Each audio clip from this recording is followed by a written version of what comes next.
I am joined by the MP for Battersea, Marsha De Cordova. Hey. Morning, Marsha. Morning, everyone. Hello. Well, I'm doing really well. It's wonderful to be here with you this morning, Jason. And you know, the first question I want to ask is, have you been up Lift 109? I've not been up. In Lift 109, no. Because I know you've got to go because there's a very important thing happening later because we were going to take you up there.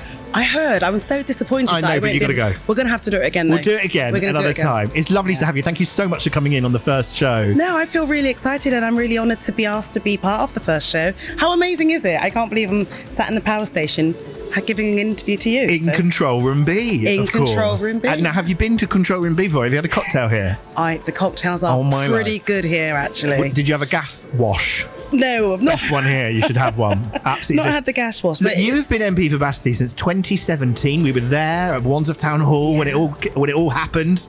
Big 3 night. Labour wins in Battersea, Putney, and obviously Tooting with Rosanna and Fleur.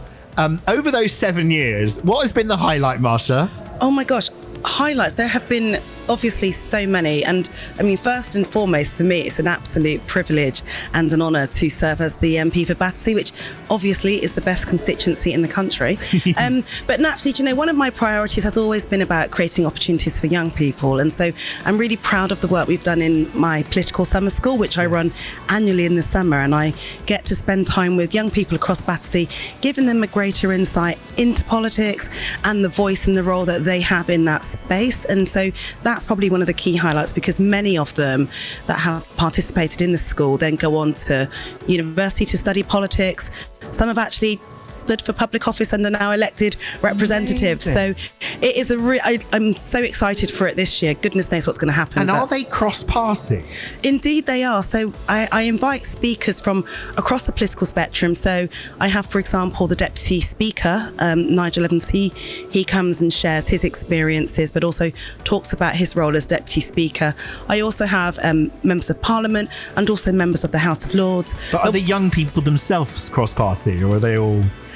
Well, well, they don't really share that, but you can tell by their views and what they think on certain issues. You can work it out for yourself. You can pretty much work it out. Yeah. You can, but do you know what I find really quite rewarding is that they are really taking it seriously. Yeah. And for them to take 5 days out of their busy schedules as young people, because they've always got things to do, it's wonderful that they would choose to come and spend a week in Parliament with me.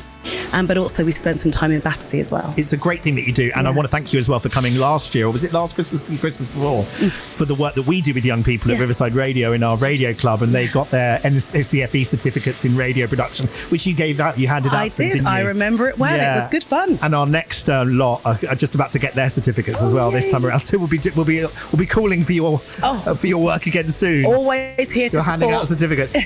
Big thing happening locally today is we find out whether firstly Wandsworth becomes the London Borough of Culture for 2025. Also Merton, our other borough, for 2027. But you're a Wandsworth MP. Indeed. Are we going to do it? You're on your way to City Hall this afternoon, aren't you? Well, it's a really exciting day, actually. And I think, for Wandsworth to become the Borough of Culture, if it does happen, I think it will have a huge positive impact. It will be quite transformative, not just for the borough, but for us here in Battersea, which I believe we are a real creative hub here. When you look at all the different fantastic institutions that we have here, from the Battersea Arts Centre, which, it's the first, relaxed venue. So they're all about making the arts inclusive. Then you have world leaders like the Royal Academy for Dance, which is where the Borough of Culture bid was launched. And here, of course, Turbine Theatre here at Battersea Power Station. Not to mention Turbine Theatre, and let's not forget the brilliant music venue in World Heartbeat, who really are. They're incredible. The work they do there, they're obviously the first music venue in London for 15 years,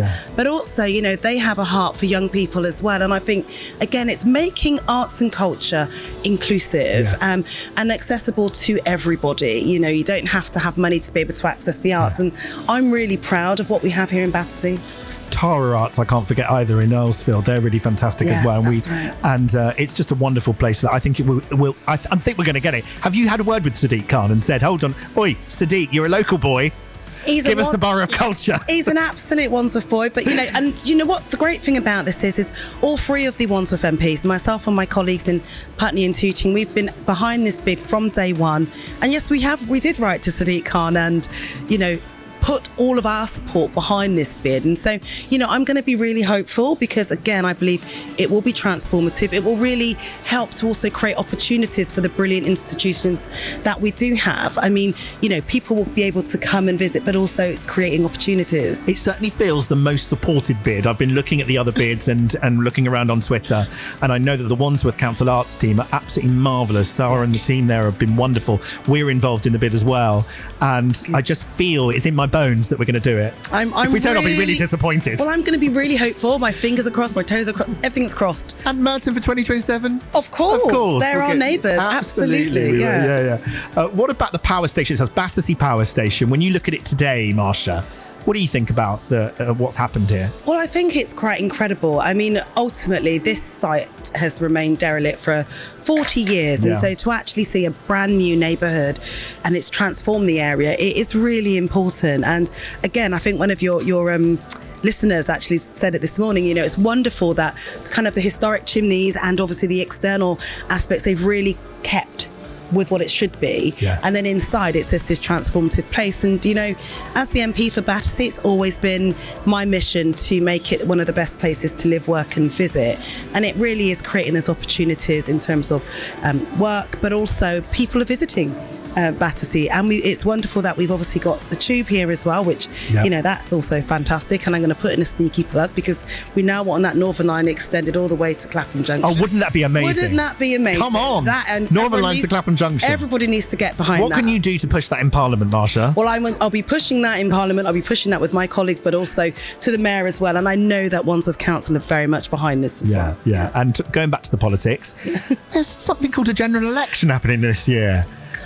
How do you feel about that, Marsha? It's a year of elections, because don't forget we've got the London elections, of course, London elections on May the 2nd, so don't ever forget that. But you're not up for election there, are you? You're not going for the London Assembly as well? No, but there could be a general election on the same day, possibly. There could be. Now, do you think there will be? I'm still pushing for May. What's that, Ali? You can get good odds on it being November. Well, apparently so. A few people are saying, people have even touted a date to me, so that'll be interesting. But, whenever it is, we'll be ready. And I think the country are actually ready for an election. I think people are desperate for change, and the current state that we find ourselves in isn't great. We are in a recession. We are still experiencing a cost of living crisis, and essentially, we're facing the biggest fall in living standards. And what are you hearing on the doorsteps when you're knocking on the doors around Battersea, as you have been, of course, as we come up to a general election? What are you hearing? What's the number one concern for people? Is it still the cost of living crisis? It absolutely is the cost of living crisis. And we had a budget last week which really won't go anywhere to meeting some of those challenges. But also people are talking about housing and obviously wanting to see more affordable homes being built, not just for people to buy, but for people to rent as well. If Labour do win, are they going to have enough money to sort anything out or do anything different to what the Conservatives are doing? Well, I mean, if Labour win the election, it's going to be amazing, because then we'd have a Labour government, a Labour council, and also a Labour mayor. That's never happened, so that would be quite incredible. But I do believe, essentially, we have to see what the state of play is if we are elected and make those decisions based on that. But, anything, in my view, will be better than what we've got at the moment. If there are any young people listening who want to join your summer school this year, where do they get in touch? Because it's a fantastic thing to do and they've really enjoyed it, all the young people that have gone onto your summer school. Where can people get in touch? So we are actually going to be launching it in the next couple of weeks, and it'll be across all of my channels on my website, but we'll also hopefully maybe do a little clip for you here at Riverside Radio as well. Yes, absolutely. Marsha De Cordova, thank you so much for joining us here. It's a pleasure. Thank you for having me, and congratulations on your breakfast show. Thank you so much. I'm sorry we can't take you up the lift because she's very busy. She's off to City Hall then to find out whether Wandsworth wins the London Borough of Culture. We all want that to happen here. Marsha De Cordova, MP for Battersea. How's your brother doing at Fulham, by the way? He's doing very well. He scored any goals recently? He got a fantastic assist, actually, just over a week ago. And it was his 200th appearance. So I'm very proud, of my brother. Yeah, absolutely. And I bet he's proud of you. A very talented family, isn't it, the De Cordovas? We've got Fulham have got Tottenham this weekend, I think. Have they? So, yeah. Will you be there? How often do you go? Well, I try to go as often as I can, but obviously campaigning at the weekend takes priority. So when I do get to go, it's really special. Fantastic. Marsha, thank you so much. Marsha De Cordova, MP for Battersea, gearing up for a general election, whether it's in May or November or whenever it is this year. It's Riverside Radio. It's 9:34. We're a little late for the headlines, but here's Isabel Rakes with Riverside. Riverside.